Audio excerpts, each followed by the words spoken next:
Hello, everyone. Welcome to the Death by Disney podcast. I am reviewing every single Disney movie that they ever put out, and it's one man versus Disney. Who will win? I think we know the answer, but stick around for this week's episode. Today's episode is 1937's Snow White, Walt Disney's Snow White and the Seven Dwarfs. So I'm looking for my notes. I gave it 5 out of 10 stars, and I'll tell you why. But before I do that, maybe I will reintroduce you to the story of Snow White if you don't know. Snow White was exiled into the dangerous forest by her wicked stepmother because she was the fairest of them all, and the stepmother didn't like that. Um, she is rescued by 7 dwarf miners who make her part of their household. Now, I have to say, it's a milestone. It's the first North American animated feature film. There was, I think, a German film before that that was a feature film that was animated. Um, this is this was much more popular. It established Walt Disney as a company. It gave them a lot of money, and they were able to create the sort of cultural institution that we know today, all because of that. So if you think about the Disney princess thing and Disney adults and all of that, it directly traces it all back to this film. Um, so yeah, it is a milestone, but watching it today, it's a bit of an awkward and unpleasant experience. The animation is very jerky. They hadn't quite figured out how to animate moving figures in a way that felt like that felt as if it was still animation but more natural. It jumps around a lot. It's very jerky. Um, it's also kind of unintentionally creepy, especially the way they animate Snow White's face. You know she's supposed to look shocked or whatever, but there's not really any emotional register on her face, so it goes into the sort of uncanny valley. Another thing that I didn't like is that the singing of the songs, especially Snow White songs, not so much the dwarves, they're very reedy, which it was the style for female singers at that time.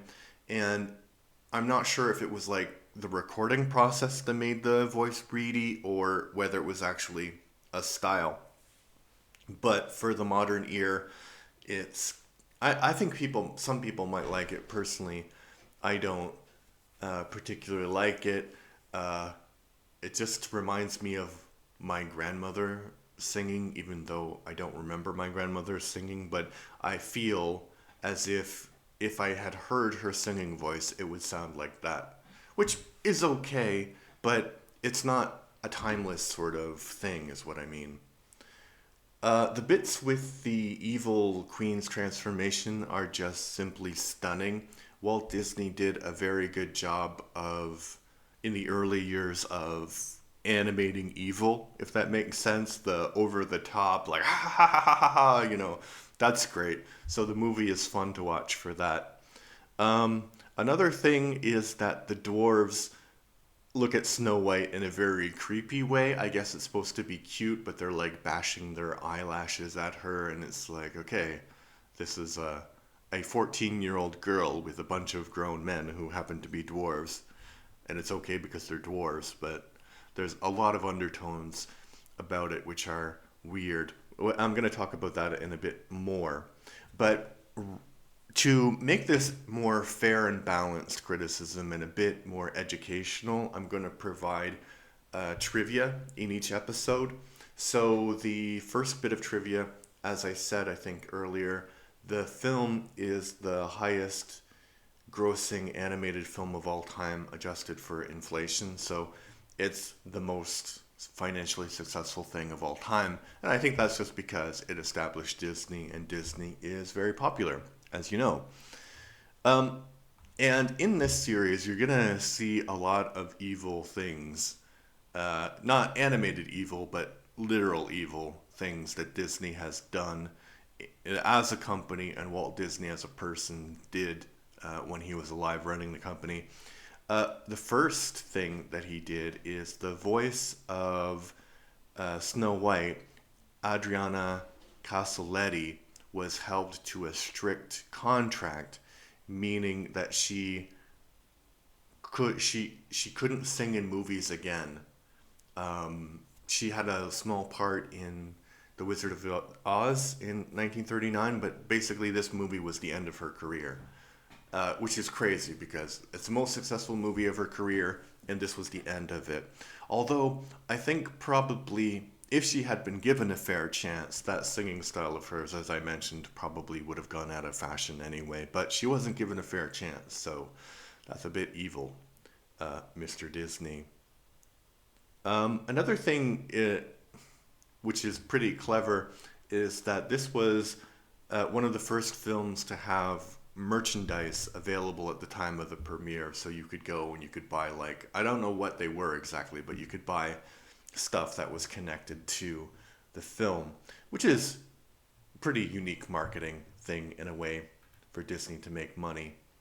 All right, in the interest of still being fair, I'm going to provide in each episode one extreme example of a positive review and one extreme example of a negative review. And let's start with the negative and finish with the positive. So, 1 out of 10, this is just bad. The whole plot is a 14-year-old girl being practically tricked into marrying a 31-year-old, and y'all were complaining about Princess and the Frog not being okay for kids. I have an idea. Let's not teach our children how to work hard to be successful and get where you want in life, but to marry as young as possible because they are meant to be little housewives. Just wow. Not only is the movie horrible, but it's like watching paint dry. I had to watch this movie 3 times because I kept falling asleep because it was that boring. If I could, I would give it a negative 2 out of 10. Wow. And that's from Elaine GB from 2020. And I think this kind of criticism is going to resonate and make Disney make some bad choices 70 years later, but we'll talk about that in the reboot episode for Snow White. But yeah, it is a fact, it's creepy. Like, she is wooed by a man she's never met, and an adult man is kissing a child, because that is the story. I don't think that they go into exact ages, but she is a young teenage girl, and she's dreaming about being in love with a handsome prince. Okay, there are, of course, a lot more positive reviews of this film, so I didn't want to get into too much depth, but here is an example of the many, many positive reviews of the film. 10 out of 10, timeless, memorable character. I don't care if someone tells me that I'm too old for Disney. To my surprise, I actually loved the movie very much because it had so many funny scenes with the dwarves and the woodland creatures. Even though it was kind of creepy at times, I overall liked this classic. Okay, yeah, so you can see that even when people enjoy the movie, it's still creepy. So this is movie number 1, film number 1 of this Disney's production. So I'm going to say my mood right now, creepy. It's creepy. Please like and subscribe to this podcast. Leave a review on podcast reviewing places in YouTube, just so people can listen to my not creepy, my not reedy voice. All right, thanks. Bye bye.